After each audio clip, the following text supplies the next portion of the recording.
तो स्नेहन के बाद हम लोग अगला चैप्टर पढ़ेंगे स्वेदन, है ना। तो पंचकर्म के ये पूर्व कर्म है। पंचकर्म करने से पहले स्नेहन और स्वेदन किया जाता है। तो स्नेहन हम लोग पढ़ चुके हैं, अगला स्टेप है स्वेदन करने का। ठीक है, तो पहले कुछ बातें लिख लीजिएगा। स्वेदन की निरुक्ति क्या है? स्वेदन की निरुक्ति,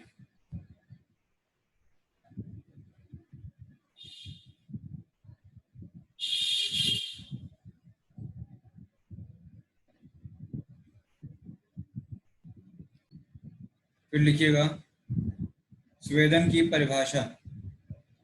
स्वेदन की परिभाषा लिखिएगा।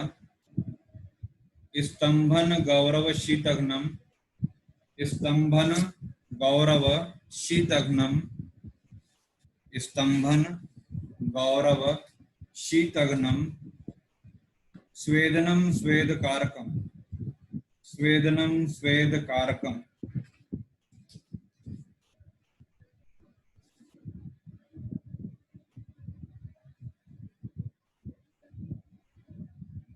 स्तंभन गौरव शीतघ्नम, स्वेदनम स्वेदकारकम।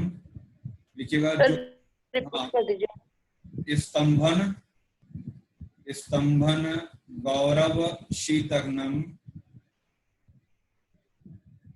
स्तंभन गौरव शीतघ्नम, स्वेदनम स्वेदकारकम। लिखिएगा जो स्तंभता, गुरुता, स्तंभता गुरुता एवं शीत को दूर करे, एवं शीत को दूर करे,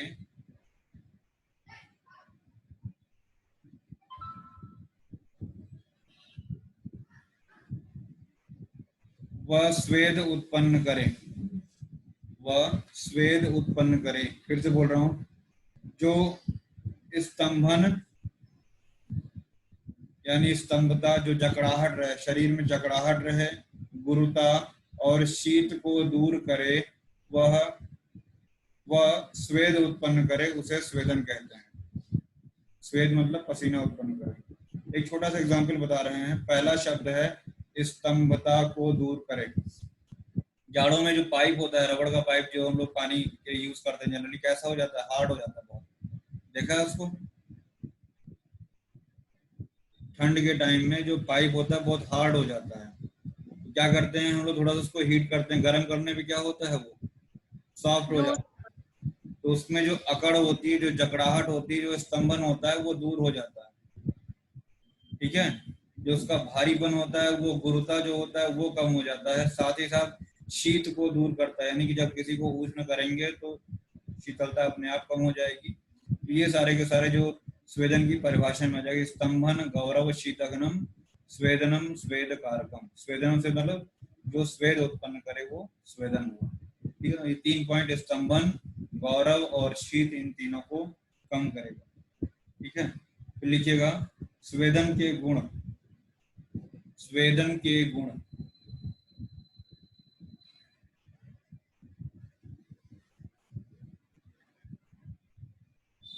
पहला पॉइंट अग्निदीप्त होती है, अग्निदीप्त।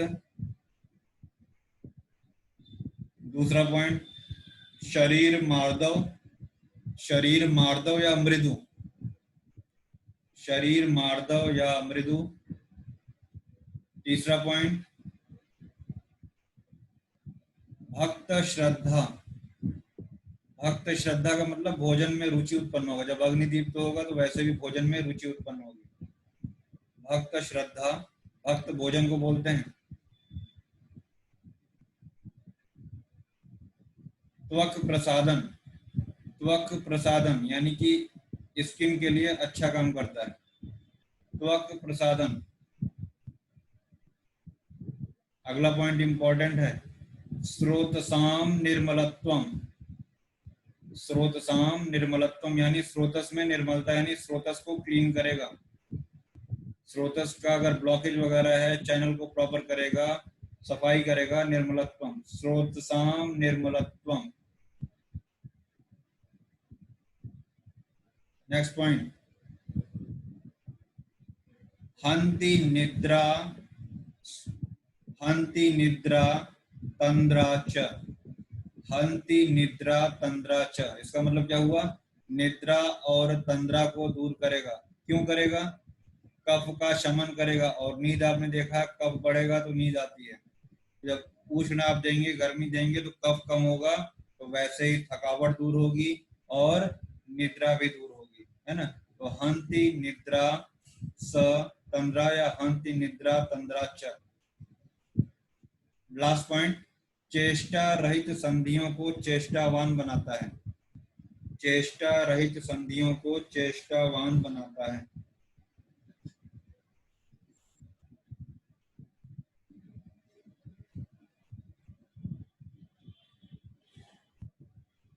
लिखिए फटाफट कुछ पॉइंट। वात के कफ एवं मेद से युक्त होने पर, वात के कफ एवं मेद से युक्त होने पर, आवाज आ रही है ना मेरी? वात के कफ एवं मेद से युक्त होने पर निराग्नि स्वेद, निराग्नि स्वेद।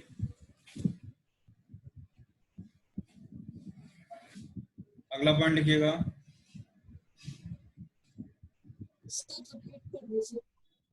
फिर से बोल रहे हैं, वात के यानी वात के कफ एवं मेद से युक्त होने पर, वात अगर कफ और मेद से युक्त होगा तो वहां पे निराग्नि स्वेद किया जाता है, जो अभी बताएंगे आगे। ब्रैकेट में इसी को लिखिए, मेद कफावृत वात, मेद कफावृत वात। ये भी पूछेगा कि मेद कफावृत वात में करते हैं तो आंसर होगा निराग्नि स्वेद, मेद कफ आवृत वात।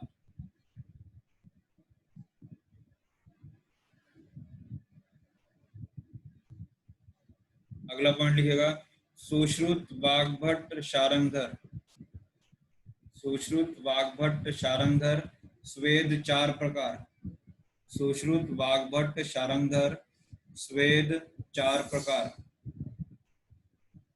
ऊपर से नीचे तक लिखिएगा, वर्टिकल जैसे लिखाते हैं। DWT, DWT क्या हुआ? दूत। तो पहले डी में लिखिएगा द्रव, द्रव स्वेद, द्रव स्वेद।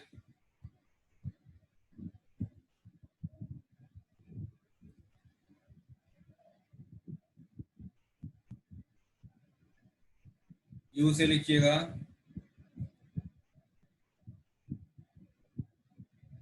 ऊष्म स्वेद, ऊष्म। दूसरे वाले यू पे लिखिएगा उपनाह, द्रव ऊष्म उपनाह। और टी पे लिखिएगा ताप स्वेद, ताप स्वेद। ये देखिए यहाँ लिखा हुआ है, यही लिखा रहा है, ताप ऊष्म द्रव और उपनाह। इसी को हमने क्या कर दिया, DWT। ये साग्नि स्वेद सुश्रुत वाग्भट शारंगधर, इसको साग्नि स्वेद कर लीजिएगा। सुश्रुत वाग्भट शारंगधर के अनुसार 4 प्रकार के हैं, DWT, द्रव ऊष्म उपनाह और ताप। अभी हमने वर्टिकल लिखा, ऊपर से नीचे लिखा आपने ना? Yes sir. Yes sir. तो द्रव के सामने लिखिए, द्रव स्वेद के सामने जैसे बोला करें बिल्कुल वैसे लिखिए। अगर कुछ बोल रहे तो उसका रीजन होगा। द्रव के सामने लिखिएगा कफ वात के साथ, कफ वात, कवि लिख सकते हैं केवी, कफ वात के साथ।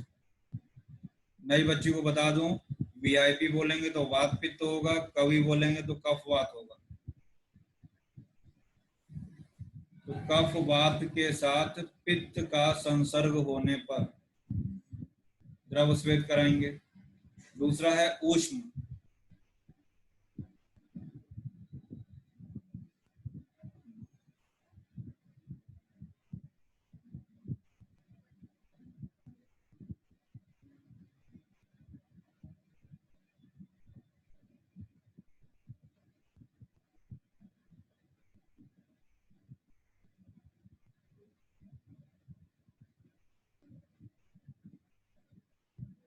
और तो किसी में नहीं लिख सकते हैं हम लोग, है ना। बस खाली द्रव स्वेद में ही पूछा जाता है। आगे आइएगा, हारीत के अनुसार हारीत के अनुसार 7 स्वेद, 7। हारीत के अनुसार 7 स्वेद। नाम लिखिए फटाफट सबके। बालुका, बालुका, बालू से बना है बालुका। फल, फल फ्रूट वाला फल। घटी, घटी, घटी, कॉमा वाष्प, वाष्प, कॉमा जल, जल, कॉमा अग्नि, कॉमा लोष्ट, लोष्ट, लोष्ट मतलब मिट्टी का ढेला जो होता है उसको बोलते हैं लोष्ट। लो आधा खटकोड़ वाला श रहेगा और ठ ठ से ठठेरा वाला। तो बालुका, फल, घटी, वाष्प, जल, अग्नि और लोष्ट, ये हो गया आपका हारीत के अनुसार। सर खड़ी मतलब क्या होगा? हाँ, खड़ी, खड़ी। घटी के लिए अब हारित को देखना पड़ेगा, हारित ने क्या माना है उसको।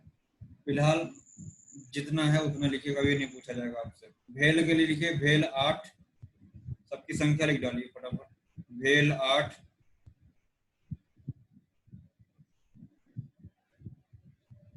घटी और कहाँ पढ़ाए थे? घटी यंत्र ग्रहणी चिकित्सा में। तो कुछ ऐसा ही होगा। घटी का मतलब घड़े से था। तो भेल 8, इसमें लिखिएगा शंकर प्रस्तर, शंकर प्रस्तर नाड़ी, शंकर, शंकर नहीं शंकर, संजय वाला सा। ये लिखा हुआ आपके सामने, ये स्क्रीन पे, ये चरक का है हालांकि। शंकर प्रस्तर नाड़ी, सेक, परिषेक की जगह सेक है, सेक, सेक। अगला है द्रोणी, द्रोणी,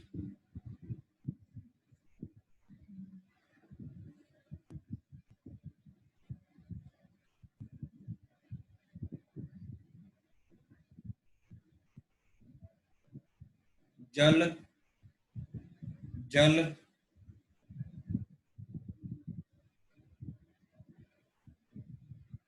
कुटी, कुटी, कुटिया वाला कुटी, उदकोष्ठ। अब क्या किया जाए, जब बताया है तो लिख लो, क्या पता कहाँ से क्या पूछ लें। काश्यप का लिखिए, ये इंपॉर्टेंट है। लास्ट वाला क्या था? उदकोष्ठ, उदक ओष्ठ, उदकोष्ठ, उदकोष्ठ। Yes sir. फिर लिखिए काश्यप 8, काश्यप 8। शंकर प्रस्तर नाड़ी परिषेक, शंकर प्रस्तर नाड़ी परिषेक, अवगाहन,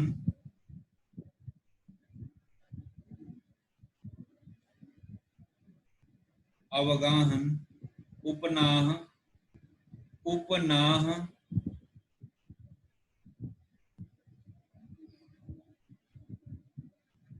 प्रदेह, प्रदेह, और लास्ट है हस्तस्वेद, हस्तस्वेद। ब्रैकेट में लिखिएगा 4 माह तक बालक को हस्तस्वेद, 4 माह के बालक को हस्तस्वेद।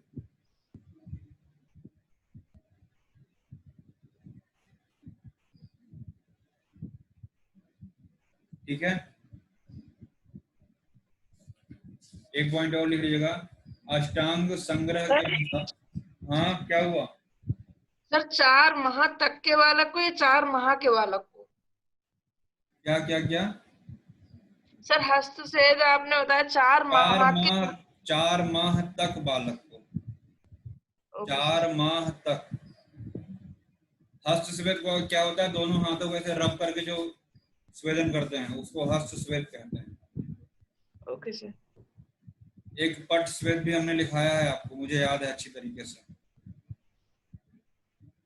पट स्वेद याद करिए, लिखिएगा अष्टांग संग्रह द्रव स्वेद 2 प्रकार, अष्टांग संग्रह द्रव स्वेद 2 प्रकार, अवगाहन परिषेक, अवगाहन परिषेक।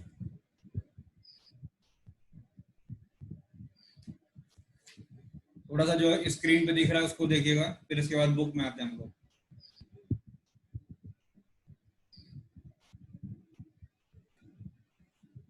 ये पीडीएफ भेज दिया है ना मैंने आपको? Yes sir. हाँ, तो स्वेदन क्या करता है? स्वेद साध्या प्रशाम्यंती गदा वात कफात्मका, बेसिकली वात कफज रोगों को दूर करता है।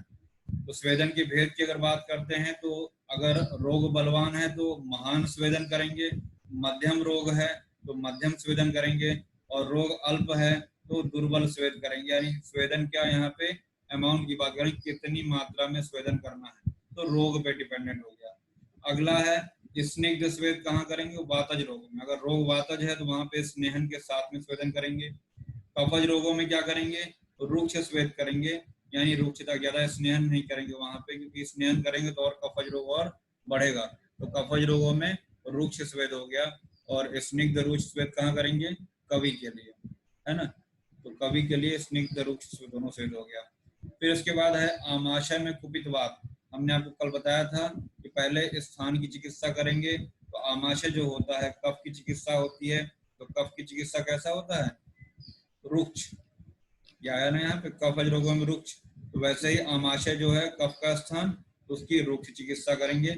देन उसके बाद वात की जो आया हुआ है उसकी चिकित्सा करेंगे, मतलब स्निग्ध बाद में करेंगे। वैसे पक्वाशय वात का स्थान है तो पहले हम स्थान की चिकित्सा करेंगे, तो वात की चिकित्सा स्नेहन से करेंगे, स्निग्ध स्वेद, देन रुक्ष स्वेद। फिर 3 द्वंद्वज भेद, यानी कि आपको बताना है स्नेहन के त्रिविध द्वंद्व भी इसको बोलते हैं, त्रिविध द्वंद्व, साग्नि निराग्नि, एकांग सर्वांग और स्निग्ध रुक्ष। यानी एस से 2 हो गए, साग्नि निराग्नि और स्निग्ध और रुक्ष, और एक क्या हो गया? एकांग सर्वांग। साग्नि निराग्नि हम लोग जानते हैं जहाँ पे अग्नि का डायरेक्ट कांटेक्ट करके स्वेदन करते हैं। निराग्नि बिना अग्नि के कांटेक्ट के, जैसे कि स्वेटर वगैरह कंबल वगैरह उड़ा के किसी गर्म कमरे में किसी को बैठा दिया जाए, वो निराग्नि स्वेद हुआ, है ना? एकांग से स्वेद का मतलब बॉडी के किसी एक पार्ट में स्वेदन कर रहे हैं हम, है ना? जैसे ये हाथ है तो अगर हाथ पे स्वेदन कर रहे हैं तो एकांग हो गया, अगर पूरी बॉडी पे कर रहे हैं तो वो सर्वांग हो गया। वैसे ही स्निग्ध स्वेद अभी ऊपर हम लोगों ने पढ़ा, यहाँ पे स्नेहन के पश्चात अगर स्वेदन कर रहे हैं तो वो स्निग्ध स्वेद हुआ। रुक्ष मतलब विदाउट स्नेहन अगर स्वेदन कर रहे हैं तो क्या हो गया? रुक्ष स्वेद हुआ। यहाँ तक अगर कोई दिक्कत हो तो पूछो। तेज पढ़ा रहे हैं, लेकिन वजह क्या है कि अगर नहीं पढ़ाएंगे ऐसे तो आपका सिलेबस नहीं खत्म होगा। हाँ, अगर ना कुछ समझ में आया तो बताओ, कुछ पूछना है यहाँ पे?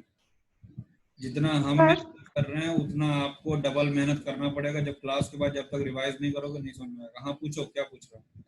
हाँ सर, मैं पूछ रही थी सर, ये जो दिया है इसमें स्निग्ध स्वेद वातज में करेंगे और रुक्ष कफज में करेंगे, तो सर यहाँ पे पित्तज की कहीं बात नहीं हुई है, तो उसमें भी तो पित्तज व्यक्तियों में भी तो कराया जाता है संशोधन, तो वहाँ स्वेदन नहीं कराते हैं?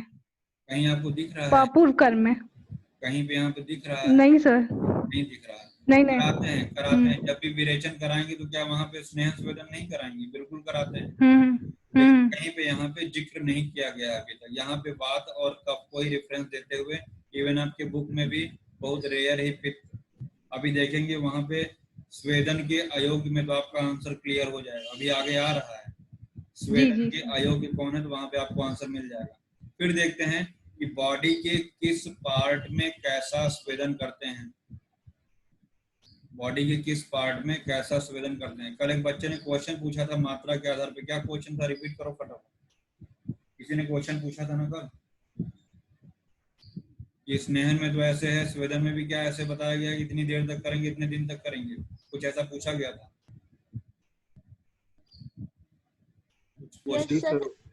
टाइम पीरियड यहाँ पे दिन की बात तो नहीं की गई है, लेकिन यहाँ पे मृदु अल्प इस तरीके की बात जरूर की गई है कि बॉडी के किस पार्ट पे मृदु स्वेद करेंगे, किस पार्ट पे अल्प स्वेद करेंगे। तो देखिएगा, वृषण, हृदय और नेत्र।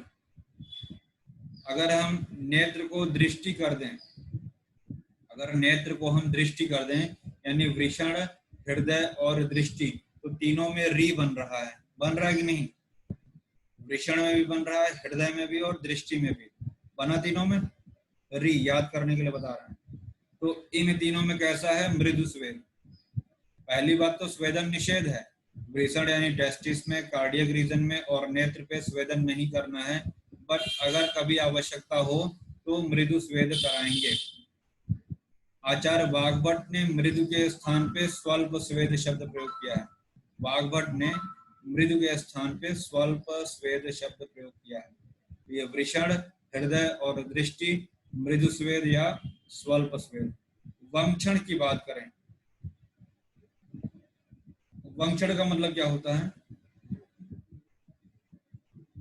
वंक्षण किस प्रदेश को बोलते हैं? हाँ, चेस्ट रीजन। कहाँ पे आता है? बॉडी में बीचों बीच आता है ना, कुछ ना ऊपर ना नीचे, मध्य में आता है, तो वंक्षण में मध्यम स्वेद। ध्यान दीजिएगा, यहाँ पे वाग्भट ने अल्प स्वेद। अब मुझे नहीं समझ में आता कि अल्प और स्वल्प में क्या अंतर है, ठीक है ना? तो याद रखिएगा, वंक्षण में अल्प स्वेद कहा है और वृषण, हृदय और दृष्टि में वाग्भट ने स्वल्प स्वेद कहा है। और चरक का अगर अन्य आचार्यों को मुझसे पूछेगा तो वंक्षण में मध्यम स्वेद। जैसे हम लोगों ने सम्यक स्नेहन का लक्षण पढ़ा था, ध्यान दीजिएगा, मोस्ट इंपॉर्टेंट बात बोलने जा रहा हूं मैं।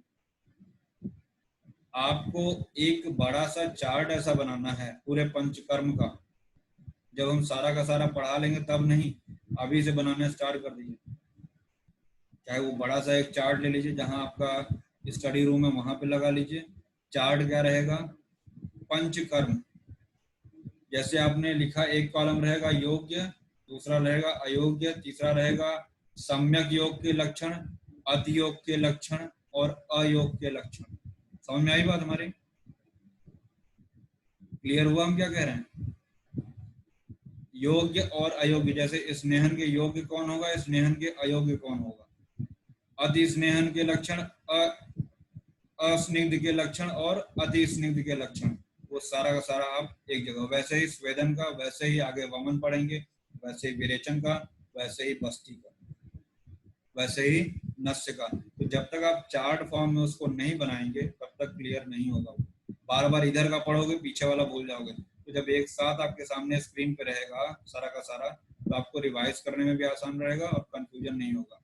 फिलहाल कॉन्सेप्ट अगर समझ जाएंगे, कॉन्सेप्ट हमने आपको स्नेहन वाला क्या बताया था, जहाँ पे मंदाग्नि होगी, जहाँ पे कफ बढ़ा रहेगा, वहां पे स्नेहन नहीं कराते हैं, ऐसा बताया था। लास्ट लेक्चर याद करिएगा, स्नेहन के अयोग्य में हमने यही बताया था, जहाँ पे ऑलरेडी अग्नि मंद होगी, जहाँ पे कफ बढ़ा हुआ रहेगा, वहां पे हमको स्नेहन नहीं करना, क्योंकि स्नेहन करने से कफ बढ़ेगा और अग्नि और मंद होगी। ठीक है, वैसे ही स्वेदन कहाँ कहाँ, पहली बात तो सम्यक स्वेदन का लक्षण देखते हैं। सम्यक स्वेदन की बात करते हैं। प्रॉपरली अगर आपने स्वेदन कर दिया है तो क्या होगा, जैसा कि हम लोगों ने परिभाषा में ही पढ़ा, क्या पढ़ा था? स्तंभन, गौरव, शीतघ्नम, या स्तंभन और गौरव का निग्रह यानी स्तंभता और गुरुता को समाप्त करेगा, शीत को नष्ट करेगा और साथ ही साथ शूल का भी शमन करेगा, है ना, शूल को भी नष्ट करेगा। ठीक है, शूल बेसिकली किसकी वजह से होता है? वात की वजह से होता है। तो स्वेदन करेंगे, स्वेदन उष्ण गुण होता है, वात का गुण कैसा होता है? शीत होता है। शीत भी होता है। तो आप जानते हैं कि स्वेदन करेंगे तो कहीं न कहीं वात का शमन हो जाएगा। इसीलिए आप देखते होंगे कि अगर सिर्फ स्नेहन और स्वेदन करा देते हैं तो कहीं कहीं ज्वाइंट पेन वगैरह में रिलीफ मिल जाता है। रीजन यही है ना। भले आगे का प्रोसेस वमन विरेचन बस्ती न कराएं, कभी कभी आपने कॉलेज में भी ओपीडी में देखा होगा केवल स्नेहन और स्वेदन हो जाता है। देखा है सर? सारे पेशेंट को जरूरी पंचकर्म आप कराएं, तो स्नेहन और स्वेदन करने से भी वात विकारों में काफी कुछ लाभ मिल जाता है। तो रीजन यही है, विशेष और सामान्य, हर जगह सामान्य और विशेष का खेल है। ठीक है, तो शीत और शूल की शांति होगी, स्तंभता गुरुता का निग्रह यानी शांति होगा, स्वेद आएगा, पसीना आएगा, और मार्दव कर, हमने आपको बताया मार्दव का मतलब क्या होता है? मृदु करेगा। जैसे हमने आपको एक पाइप का एग्जांपल बताया, तो उसकी जकड़ाहट को भी दूर करेगा और उसको मृदु बनाएगा। जकड़ाहट को तो दूर करेगा, तो जकड़ाहट को दूर करेगा तो क्या होगा? मृदु बना देगा ना। सॉफ्ट बना देगा पाइप को, तो शरीर को मृदु यानी मार्दव। और अगर अति स्वेद कर देंगे, सपोज करिए आपने किसी को बहुत ज्यादा धूप में खड़ा कर दिया, तो जो जो लक्षण आपके सामने आएंगे तो वो सारा आपके सामने इमेज बन जाएगा। किसी को बहुत देर तक गर्मियों में धूप में खड़ा कर दीजिए, पित्त प्रकोप होगा, प्यास लगेगी, दाह होगा, उसको बर्निंग होगा, जलन होने लगेगा, मूर्छित हो जाएगा, है ना। शरीर सदन और स्वेदांग, पसीना आएगा, और दुर्बलता, अति दौर्बल्य। तो एक बार इमेजिन करिए सारा का सारा लक्षण। इसमें जो थोड़ा सा आपको याद करने वाला है क्या है, शरीर सदन और अति दौर्बल्य, बाकी सारे के सारे वही लक्षण हैं जो आपके सामने एक बन के आ रहे हैं। तो शरीर सदन को अंडरलाइन करिएगा, अति दौर्बल्य को अंडरलाइन करिएगा। वैसे भी जब हम बाहर से आते हैं, बहुत ज्यादा धूप निकल देते हैं, तो बहुत वीकनेस लगती है, दुर्बलता लगती है। चिकित्सा क्या करेंगे, बहुत ज्यादा अगर किसी का स्वेदन कर दिया है तो चिकित्सा क्या करेंगे, पश्चाशीति अध्याय में जो ग्रीष्म ऋतुचर्या में चीजें बताई गई हैं वही हम यहाँ पे फॉलो करेंगे। साथ ही साथ मधुर, स्निग्ध और शीतल आहार विहार। सुश्रुत ने क्या कहा है, शीतोपचार करेंगे, ठंडा ठंडा कोल्ड ड्रिंक पिलाएंगे उसको, है ना। और शारंगधर ने कहते हैं क्या,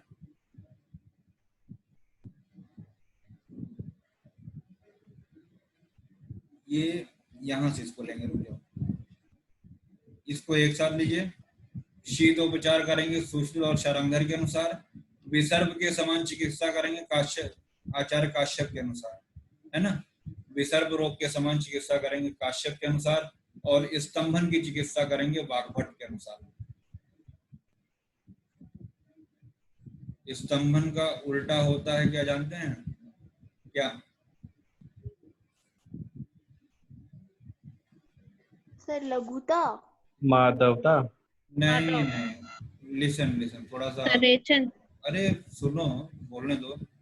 लंघनम बृंघणम काले रुक्षणम स्नेहनम तथा, ऐसे करके जब हम लोग वहां पे षड्विध उपक्रम पढ़ते हैं ना 22वें चैप्टर में, तो वहां पे स्तंभन के साथ में क्या आता है, स्वेदन आता है।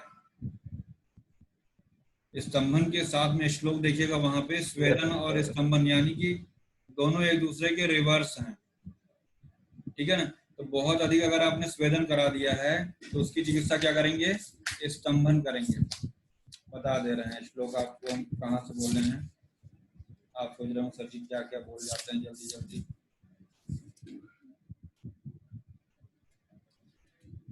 पेज नंबर 424, चैप्टर 22, सूत्र 22 का श्लोक नंबर 4। चैप्टर 22 का श्लोक नंबर 4 मिला।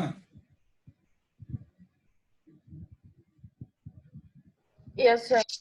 यही हम बोल रहे हैं, यही षड्विध उपक्रम है, इसी को षड्विध उपक्रम बोलते हैं।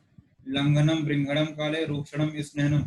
अब ये लंघन बृंघण एक साथ लिखते हैं, रुक्षण स्नेहन एक साथ लिखते हैं, और स्वेदन स्तंभन यानी दोनों एक दूसरे के अपोजिट हैं, ठीक है। जैसे उष्ण का शीत होता है, लघु का गुरु होता है, वैसे ही लंघन का बृंघण, रुक्षण का स्नेहन और स्वेदन का स्तंभन होता है। क्लियर हुआ। इसीलिए वाग्भट ने कहा कि बहुत ज्यादा स्वेदन करा देंगे तो क्या करना है, स्तंभन कराना है। क्लियर हुआ। अब देखिएगा स्वेदन के अयोग्य कौन है, किसको किसको स्वेदन नहीं कराएंगे। ये 22वां चैप्टर बहुत इंपॉर्टेंट है, बच्चा बता दे रहे हैं, अभी जो हमने पेज चैप्टर खुलवाया था, बहुत इंपॉर्टेंट चैप्टर है वो भी। किसको किसको नहीं कराएंगे, हमने देखिए लिखा है ओज 6 में, यानी ओज 6 में भी नहीं कराएंगे। कषाय रस सेवी, जो कषाय रस का निरंतर सेवन करते रहते हैं। पित्त विकार, बच्चा आंसर मिला आपको। Yes sir. पित्त विकार में भी स्वेदन मना है, रक्त पित्त में भी मना किया गया है, ठीक है। आढ़्य रोग, हमने वात रक्त को आढ़्य रोग लिखा हुआ है। कामला के साथ कुष्ठ भी हमने लिख दिया है। प्रमेह, मधुमेह, अतिसार, उदर रोग। नित्य मद्य सेवी, जो निरंतर मद्य का सेवन करते हैं।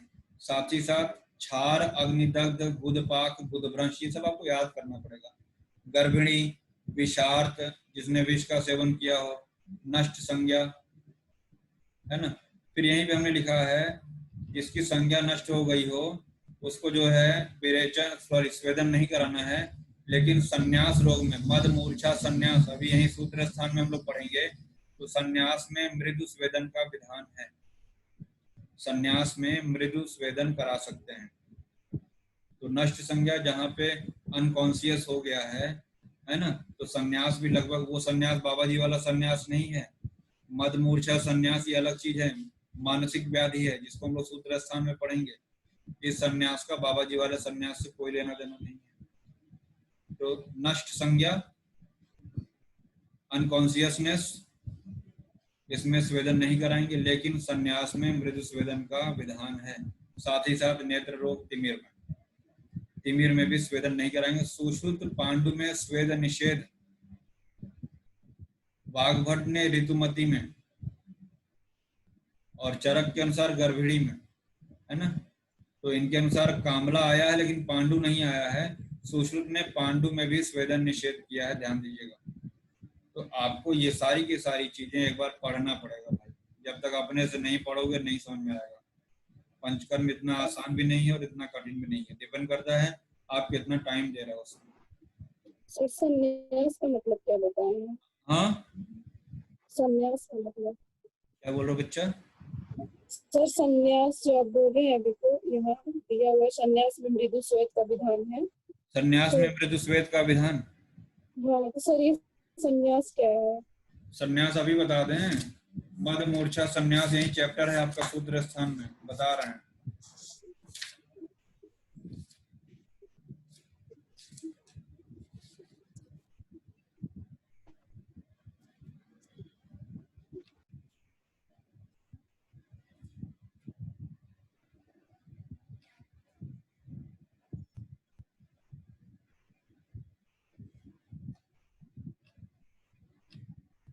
स्वेदन के योग्य कौन कौन है, यहाँ पे एक चार्ट बना हुआ है, देख लीजिएगा। गृद्धसी, स्तंभ, संकोच, खल्ली, वात कंटक, ये सभी वातज व्याधियां हैं, और समस्त वात कफज विकारों में स्वेदन करा सकते हैं। उपनाह एक प्रकार का स्वेदन है, जिसमें गरम गरम पट्टी बांधते हैं। उसमें लिखा हुआ है रात्रि में बधा उपनाह दिन में खोल देना चाहिए, और दिन में बधा हो तो रात में खोल देना चाहिए, ठीक है। तो ऐसा यहाँ पर लिखा हुआ है। फिर 13 प्रकार के निराग्नि स्वेद साग्नि स्वेद कौन कौन से हैं, उसकी बात हम लोग करेंगे। बुक खोलिएगा, स्वेदाध्याय 14 चैप्टर, चरक स्वेदाध्याय खोलिए।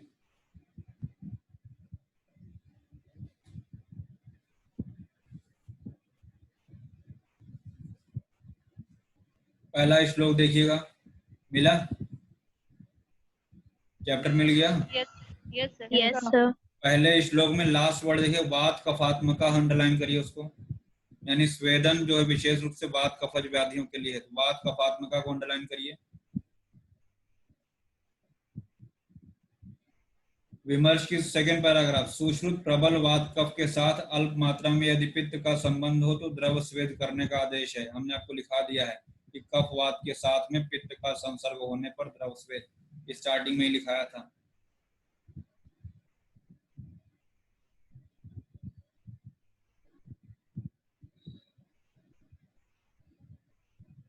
फिर इसके बाद चौथा नंबर श्लोक देखिएगा, पुरीश मूत्र रेतांसी न सज्जति कथंचन, मिला? Second half. Yes sir. यानी स्नेहन क्रिया के बाद स्नेह पूर्वम प्रयुक्तेन स्वेद, स्नेहन के पश्चात स्वेदन कर देंगे। तो आपने देखा तो वहां भी स्नेहन करने के बाद क्या होता था, मलमूत्र की प्रवृत्ति इजीली हो जाता था स्निग्धता की वजह से। यहाँ भी वही बात करें कि स्नेहन के साथ साथ अगर स्वेदन कर देंगे तो मलमूत्र की प्रवृत्ति इजीली होने लगती है। आगे देखते हैं अगला श्लोक 5 नंबर, शुष्कान्यपि ही काष्ठानि स्नेह स्वेदोत्पादनैः नमयन्ति यथान अन्याय किम पुनर्जीवितो नरान। जब सूखे हुए काष्ठ को भी विधि पूर्वक स्नेहन और स्वेदन करने के बाद अपनी इच्छा अनुसार जिधर चाहे उधर घुमाया जा सकता है, तो जीवधारी क्या है? आपने देखा होगा कोई लकड़ी है, अगर बहुत हार्ड लकड़ी है, ठीक है ना, या यूं समझ ले, अगर पाइप भी समझ लो, कोई हार्ड पाइप है, तो उसको अगर हम सॉफ्ट मतलब तपाते हैं तो वो बहुत सॉफ्ट हो जाता है, जैसा चाहे वैसा उसको मोड़ सकते हैं। तो ये शरीर क्या चीज है? जब लकड़ी काष्ठ को हम जैसे मोड़ सकते हैं तपाने के पश्चात, तो ये शरीर क्या है, मतलब शरीर उसके सामने कुछ भी नहीं है, ऐसी उपमा दी जा रही है ना। मतलब स्वेदन के बाद इतनी मृदुता आ जा रही है कि शरीर कैसे भी मोड़ा इतना सॉफ्ट हो जाता है, मार्दवकृत हो जाता है, ठीक है ना। तो सिर्फ एक उपमा दी है। नेक्स्ट पेज पे आइएगा।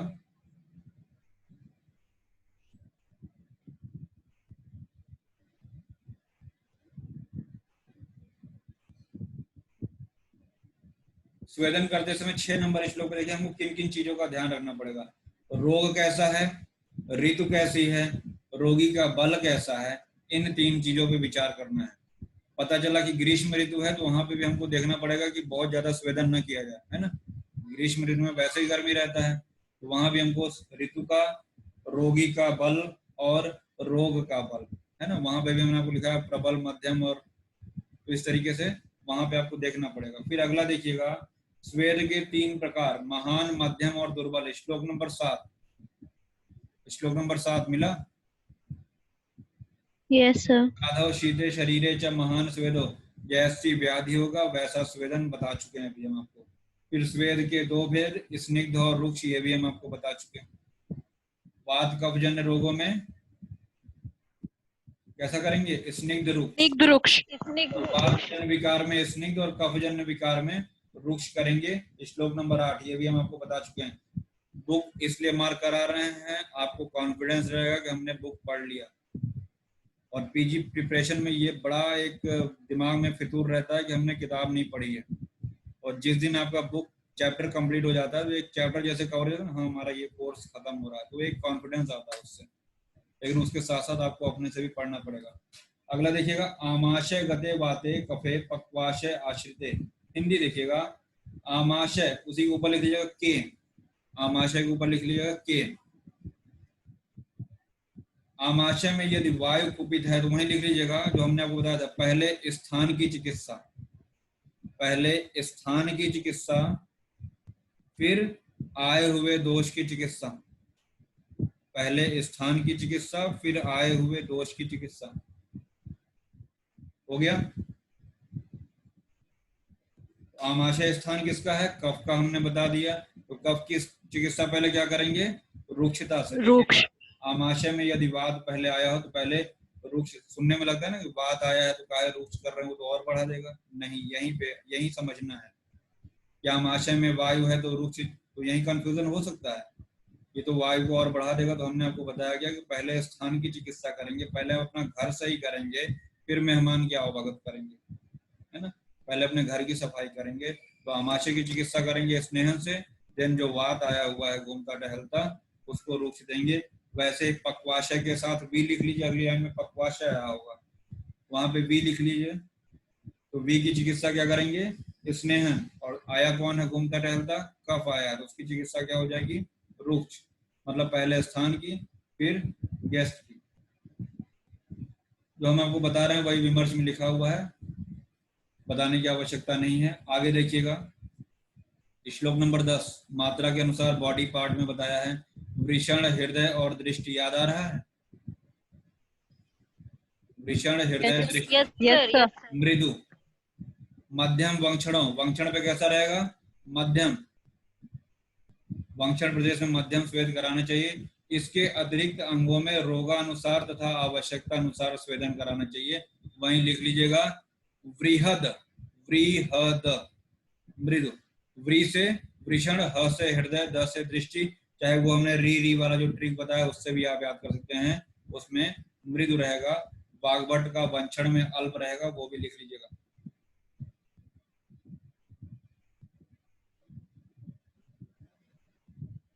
और वाग्भट का बृहद में क्या रहेगा, बृहद स्वल्प, स्वल्प, हाँ, फिर लिख लीजिएगा। हृदय का स्वेदन कैसे करेंगे, जो मोतियों की माला होती है ना उन सभी से बोले हैं, तो मुक्तावली को अंडरलाइन करिएगा। हृदय के स्वेदन श्लोक नंबर 12 में मुक्तावली को अंडरलाइन करिएगा, मुक्तावली। 13 नंबर श्लोक, सम्यक स्वेदन का लक्षण देखिएगा, वही है शीत शूल का समन हो जाएगा, स्तंभन गौरव का शमन हो जाएगा, और मार्दव, शरीर में मार्दव मृदुता आ जाएगी और स्वेद निकलेगा। समझ में आया कहाँ लिखाया था, अभी पढ़ाया था ना।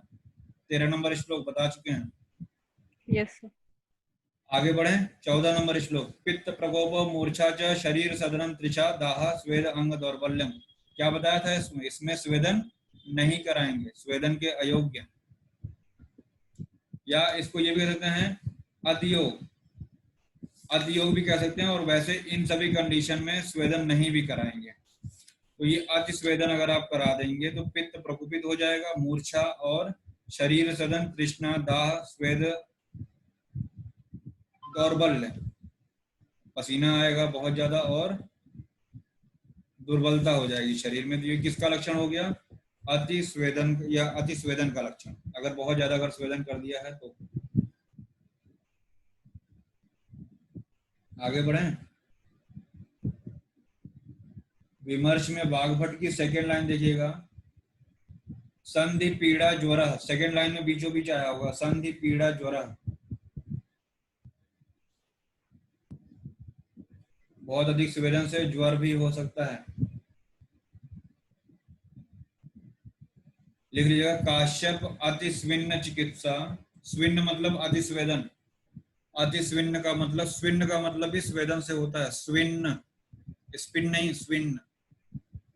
तो अति स्विन्न की चिकित्सा विसर्पवत, अति स्विन्न की चिकित्सा विसर्पवत। 15 नंबर श्लोक क्या लिखा हुआ है, क्या पढ़ाया मैंने? देखिए समझ में आ रहा है कुछ?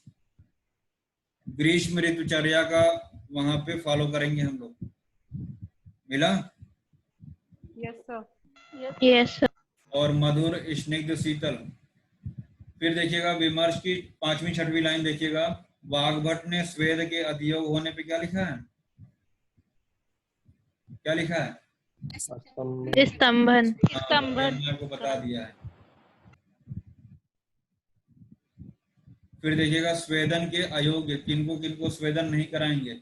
श्लोक में चलिएगा 19, 18, 19, 17, 18, 19 में देखिएगा। 16, 17, 18, 19। कषाय मद्य नित्यायन। मिला?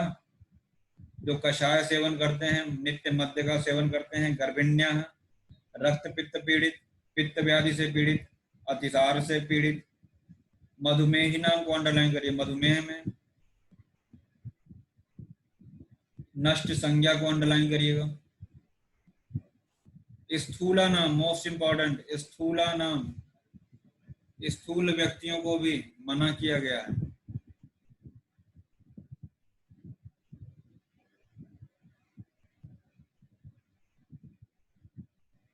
आगे देखते हैं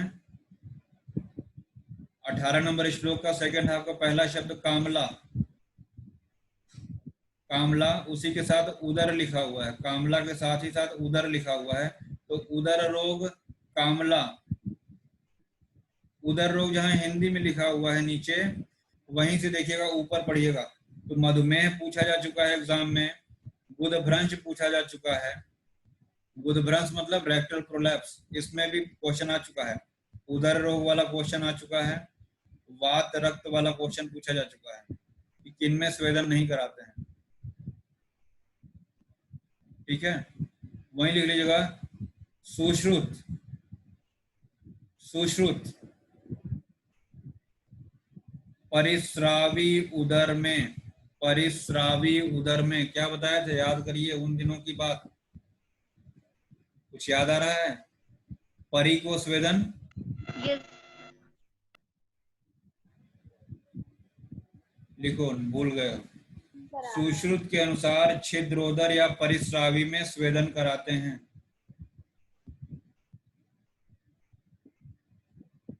किसी ने मना भी किया।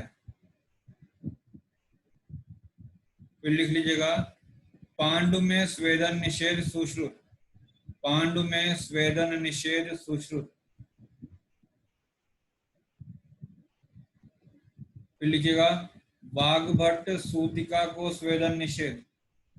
वाग्भट सूतिका को स्वेदन निषेध।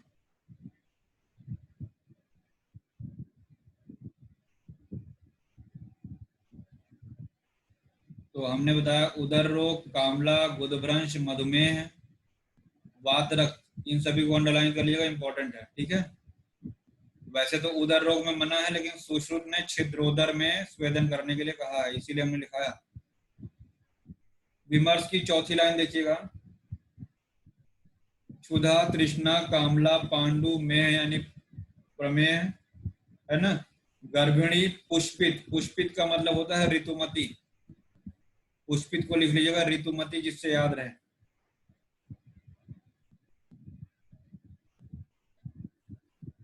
है ना, तो इन सभी में स्वेदन नहीं कराना है।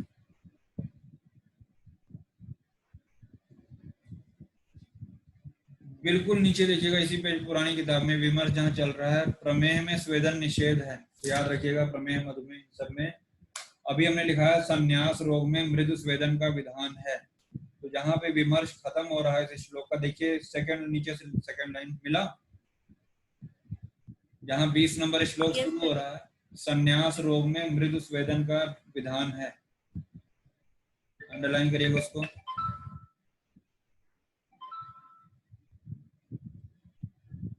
स्वेदन के योग्य हम बता चुके हैं, यहाँ नहीं रिपीट करेंगे। फिर इसके बाद बात करते हैं हम लोग अलग अलग स्वेदन की, तो यहाँ पिंड स्वेद के द्रव्य, एक पिंड बनाएंगे, है ना, पिंड बनाएंगे। देखिए यहाँ पे आया होगा संकर स्वेद के अंतर्गत पिंड स्वेद आता है, तो देखिएगा वात में तिल माश कुलथ अम्ल घृत तैल पायस कृष्णा मांस से करते हैं, और कफज विकार में सिक्का पांशु पाषाण करीश अयस से पिंड स्वेद करते हैं। तो यहीं से लिखिएगा इसको, ठीक है, बुक में मत जाइएगा, सिर्फ इतना ही पर्याप्त है। संकर स्वेद या पिंड स्वेद वातज व्याधि में इतने द्रव्यों से करते हैं, और कफज व्याधि में इन द्रव्यों से पिंड स्वेद करते हैं। प्रस्तर स्वेद की बात करते हैं, इस स्क्रीन पे आइए, जो आपके स्क्रीन पे चल रहा है, बुक में थोड़ी देर बाद आते हैं, जो इम्पोर्टेंट आपके सामने सब आ रहा है। दूसरा पॉइंट प्रस्तर स्वेद देखिए, दिख रहा है? Yes sir. इसमें क्या करते हैं कि गरम गरम कृष्णा जैसे खिचड़ी टाइप का, है ना, मनुष्य की लंबाई तुल्य चौकी पे फैला देते हैं, मतलब कुछ ऐसा गरम गरम बनाते हैं और चौकी पे या तखत पे इस तरीके से उसको फैला देते हैं। पहले वो पत्थर होता था, या पत्थर पे फैला देंगे उसको, फिर उसके ऊपर रेशमी वस्त्र या एरंड पत्र वगैरह बिछा देंगे, फिर उसके ऊपर मनुष्य को या रोगी को लिटा देते हैं, फिर कंबल से उड़ा देते हैं। इसको बोलते हैं प्रस्तर स्वेद। बहुत स्पष्ट लिखा हुआ है आपके सामने, मतलब कुछ ऐसा खिचड़ी टाइप का बना के पत्थर पे पूरा फैला दिए, फिर उसके ऊपर से रेशमी वस्त्र या मतलब डायरेक्ट कांटेक्ट न होने पाए, जलने न पाए, तो एरंड पत्र वगैरह बिछा देंगे, उसके ऊपर रोगी को लिटाएंगे, फिर ऊपर से कंबल डाल देंगे। ये हुआ प्रस्तर स्वेद। फिर नाड़ी स्वेद की बात करते हैं। देखिएगा आजकल जनरली जो हम लोग आपके ओपीडी वगैरह में देखिए जो स्वेदन के लिए यूज करते हैं, वो नाड़ी स्वेद ही करते हैं, ठीक है, देखा है कि नहीं देखा?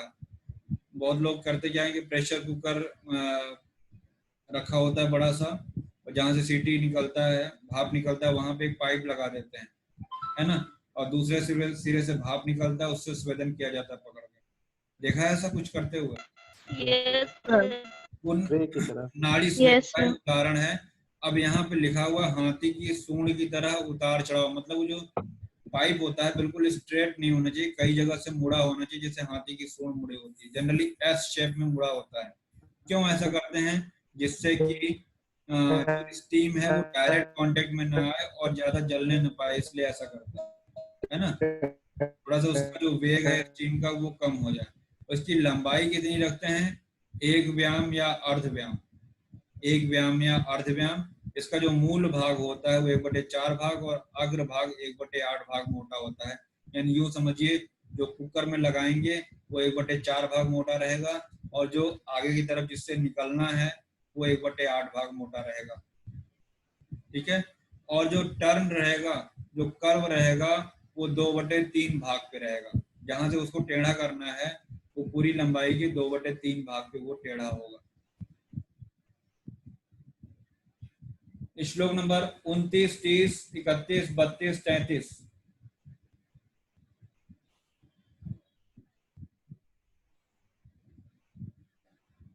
अब इसमें जो है किन किन द्रव्यों का प्रयोग, जैसे वो कुकर होता है, उस कुकर में पानी डालेंगे और इतने द्रव्यों का जो है आप स्वेदन कर सकते हैं। आप यूं समझिए, अब इतने द्रव्य आपको याद करने ये आपके बस का नहीं है, ठीक है ना। जो कुछ इंपॉर्टेंट है वो हम बता दे रहे हैं, मार्क कर लीजिएगा। ग्राम्य आनूप औदक मांस, देश काल के विभाग को जानने वाला वैद्य युक्ति की अपेक्षा कर उत्तम वैद्य ग्राम्य आनूप और जलीय जीवों का मांस, दूध, बकरे का सिर, सुअर, इन सभी का एरंड आदि तथा तिल एवं तंडुल, इन सब का क्वाथ बनाकर नाड़ी स्वेद में इनका प्रयोग करें। इसके अतिरिक्त गिलोय बता रहे हैं, एरंड मूल, शिग्रू सहजन को भी, सरसप, अडूसा यानी वासा को ले रहे हैं, और इसमें अश्मंतक को अंडरलाइन करिएगा। और लास्ट लाइन में आया है भूतिक, मिला भूतिक, बिल्कुल लास्ट लाइन देखिएगा, भूतिक। Yes sir. Yes sir. और दोनों पंचमूल, पंचमूलाभ्याम यानी कि द्विवचन हो गया तो दोनों पंचमूल, लघु पंचमूल और बृहद पंचमूल दोनों हो गए। इन सभी का नाड़ी स्वेद के रूप में प्रयोग करना है, कभी नहीं पूछा जाएगा बच्चा। सिर्फ और सिर्फ 30 श्लोक का सेकंड हाफ ध्यान रखिएगा। देश काल विभागज्ञो युक्ति अपेक्षा विषयत्तम, कभी इतना रख के यूजी में पूछ लेगा किसका रेफरेंस है, तो स्वेदन का है, आप याद रखिएगा। स्वेदन करने में भी देश काल इत्यादि का हमको जानना चाहिए, ऐसा बताया है।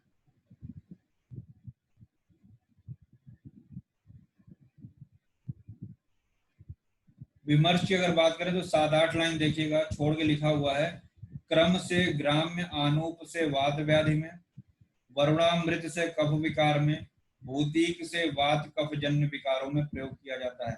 मिला कि नहीं लाइन?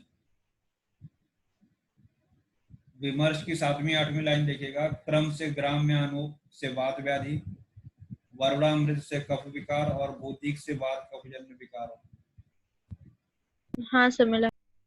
अब लिख लीजिए, यहाँ से तो कंफ्यूजन होगा, श्लोक में ही चलिए। 29 नंबर श्लोक जहाँ से ग्राम्य आनूप औदक शुरू हो रहा है, उसी के बगल में लिख लीजिए बाएं तरफ वी, जगह खाली ना वहां लिखिए वी, यानी कि वो वाली लाइन वात के लिए हो गया, वातज व्याधि के लिए। जहाँ पे वारुण लिखा हुआ है, तीसरी लाइन में वारुण लिखा हुआ है ना, वारुण, उसके बगल में लिखिए के, यानी कफज व्याधि में ये वाला योग। और लास्ट वाला जो भूतिक वाली लाइन है उसके बगल में लिख लीजिए कवि, कफ वात, यानी कफ वातज विकार में भूतिक वाले द्रव्यों का प्रयोग करें। तो वात, कफ और कफ वातज, याद रखिएगा इसको।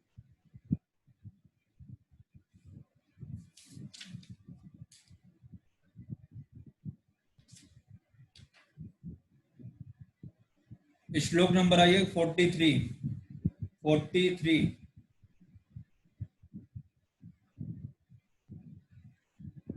नाड़ी स्वेद मिला? Yes sir. गज अग्र, तीसरी लाइन का लास्ट वर्ड पढ़ रहा हूँ, गज अग्र हस्त संस्थान्याः व्याम दीर्घयाः व्याम अर्ध दीर्घयाः। ये व्याम चतुष्ट भाग ऐसे कुछ करके लिखा होगा, है ना। तो हमने सबका सब आपको लिखा दिया है, क्या है, गज अग्र हस्त संस्थान्याः, हाथी के सूंड की तरह। फिर देखिएगा एक व्याम या अर्ध व्याम वहीं पे आया हुआ है, ठीक है। और ये भी आया हुआ है द्विस्त्रवा विनामित व्याम, ठीक है ना।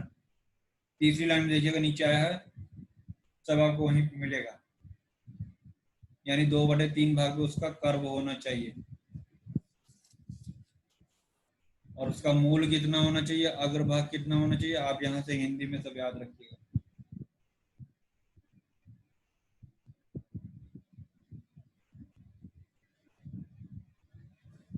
पेज नंबर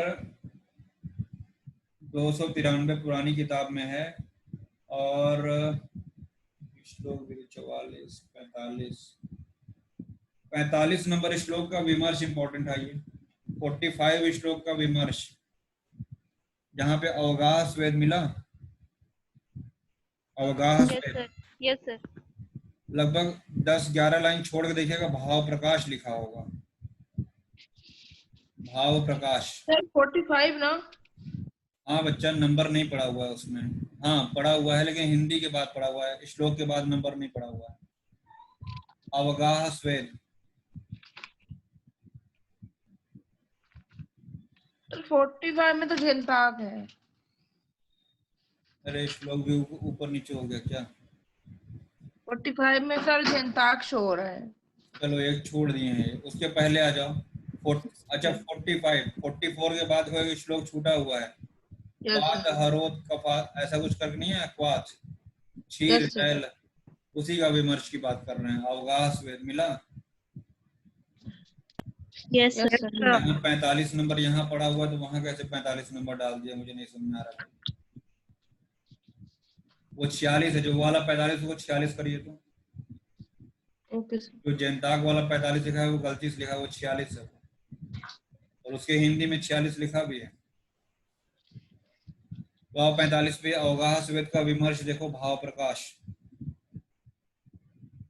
क्या कह रहे हैं। अवगाह का मतलब क्या होता है, जैसे आजकल देखिएगा नए तरीके के जो वेस्टर्न वॉशरूम हो रहे हैं उसमें बाथ टब होता है बड़ा सा, उसी को अवगाह मतलब उस तरीके से उसमें द्रव भर के, उष्ण द्रव भर के उसी में पेशेंट को लेटा देते हैं, उसको अवगाह से वही कह रहे हैं। वह भाव प्रकाश ने बताया कि नौका में इस प्रकार मनुष्य को बैठाना चाहिए कि उसकी नाभि के 6 अंगुल ऊपर तक का भाग जल क्वाथ आदि में डूबा रहे। ठीक है, तो 6 अंगुल तक डूबा रहे, याद रखिएगा। बिल्कुल लास्ट लाइन देखिएगा, अवगाहन स्वेद की मात्रा पूछा जाता है 4 मुहूर्त। मिला विमर्श की last line, yes sir. Yes, इसकी sir. मात्रा याद रखिएगा, ये मात्रा पूछी जाती है। फिर आइएगा, थक गए हो? कितना बज रहा है? 7:15। चलो बंद, 7:15। चलो कल बताते हैं अगली क्लास में, ठीक है ना, क्योंकि निराग्नि स्वेद में भी लेक्चर टाइम लगेगा, तो 2 लेक्चर तो जाएगा। बाकी हम लोग कल मॉर्निंग में इसको कंप्लीट करेंगे, ठीक है। स्वेदन मॉर्निंग में, कल पंचकर्म पढ़ाएंगे सुबह।